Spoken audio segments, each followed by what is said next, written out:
কত কিছুই তো মানুষ পোষে শখ করে।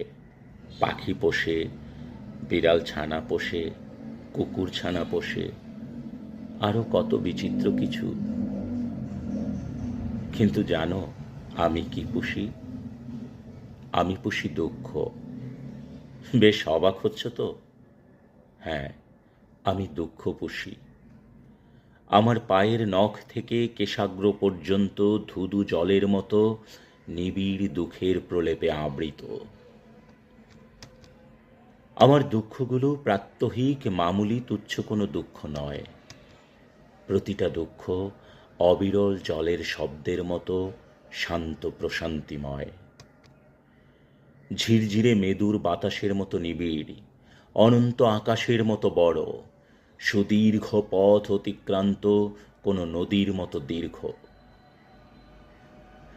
সেগুলোকে আমি খুব যত্ন করি, হৃদয়ের গহীনে আদর যত্ন আর ভালোবাসা দিয়ে তাদেরকে করি হৃষ্টপুষ্ট।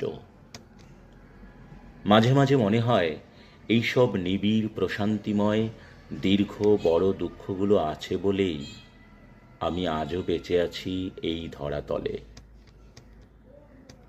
প্রতিদিন দিনের আলো নিষ্প্রভ হয়ে রাতের নিস্তব্ধতা নেমে এলেই আমাকে চারদিক থেকে ঘিরে ধরে পাখির পালকের মতো মোলায়েম এইসব ম্লান দুঃখরা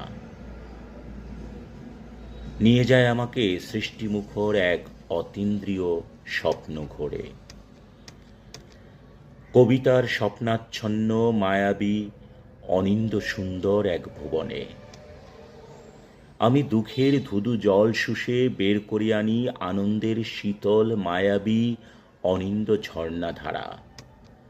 আমি সেই ঝর্ণার শুভ্র শীতল জলের সাথে বিমুগ্ধকর শব্দ মিশিয়ে সৃষ্টি করে যাই রূপালী আগুনের মতো সুন্দর একটির পর একটি আগুন স্নিগ্ধ কবিতা।